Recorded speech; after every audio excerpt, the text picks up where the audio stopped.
लेकिन एक बंदा जो मिडिल क्लास फैमिली का है वो हाँ। अगर इन्वेस्ट कर रहा है तो वो किस लिए कर रहा है? प्रॉफिट लेने के लिए कर रहा है तो ना। वही तो मेरे को भी तो हो गया ना, मैं भी तो मिडिल क्लास वाला ही हूँ। प्रॉफिट का सही टाइम क्या है? अगर आपको लगता है आपने सब फॉर एग्जांपल 50,000 रुपए डाल रखे हैं सही, वो 50,000 जाके 65,000 70,000 आपके हो गए 4 से 5 साल में, हम फॉर एग्जांपल इस चीज को ले लेते हैं, तो क्या वो सही टाइम है प्रॉफिट बुक करके निकलने का? अपना प्रॉफिट बुक कर लिया जाए उस टाइम पे। देखिए, सही टाइम क्या होता है प्रॉफिट बुकिंग का?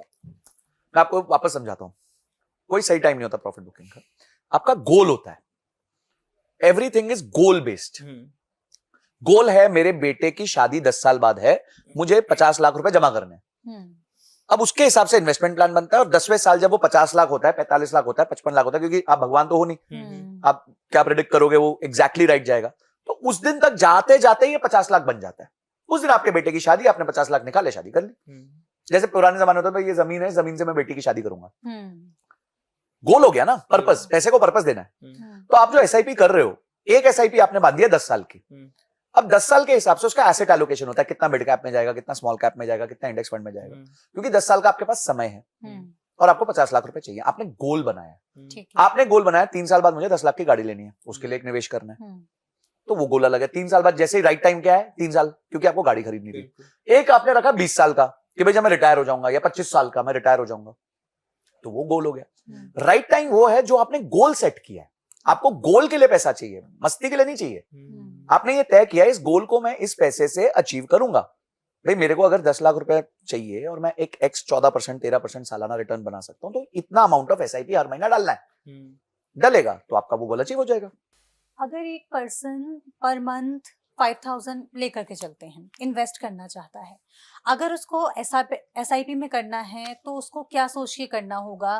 कि जैसे कि आपने बताया कि हमको एक गोल तो लेकर के चलना है जी। लेकिन अगर मुझे एक गोल लेकर चलना है, जैसे हमने शादी की बात की, अगर किसी को अपने बच्चे की शादी करवानी है, या सपोज दैट मैं अगर ये कहूँ कि अपने करियर को लेकर ही कुछ करना है, कि सोचो एमबीए करनी है, एमबीए करनी है, कुछ भी करनी है, हाँ, तो मैं आपसे ये जानना चाहती हूँ कि एग्जैक्ट किस तरह से कैलकुलेशन आप लोग करते हैं?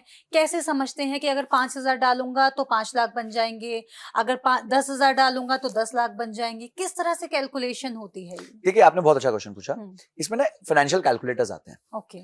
उसमें आपको अपना टारगेट डालना होता है कि मेरे को एक्स अमाउंट ऑफ ईयर्स में, फॉर एग्जाम्पल 10 साल में या 5 साल में, इजी कर दो, 60 मंथ्स में मुझे 10 लाख रुपीज चाहिए, मुझे एमबीए की फीस भरनी है।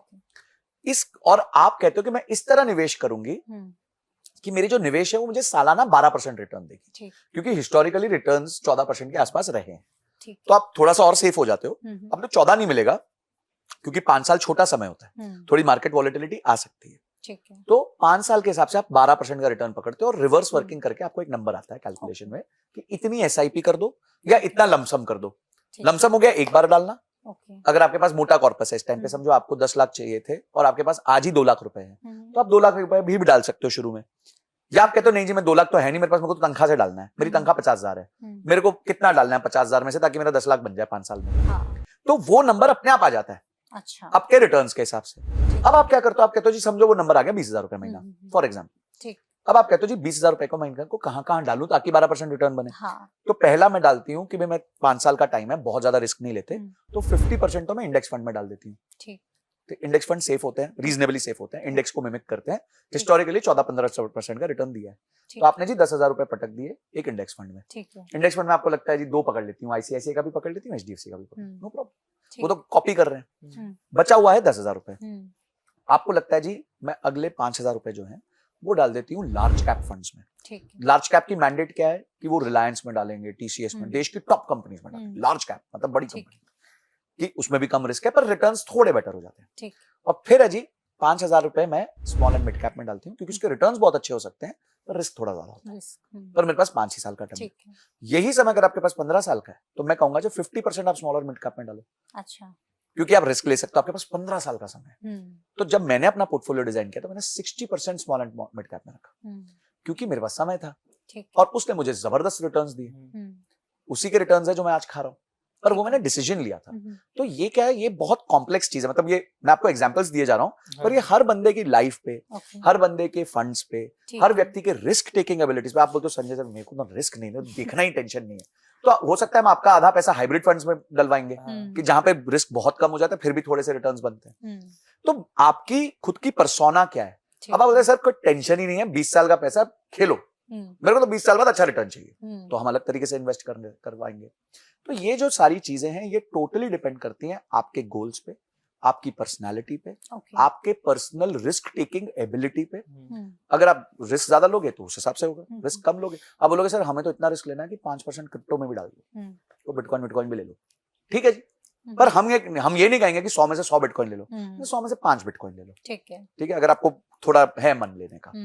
तो काफी लोग पेनी स्टॉक्स आपने जैसे स्टार्ट किया कि पेनी स्टॉक्स ले लो, एक का सबको 1 का 10 का 20 करना है ना यार।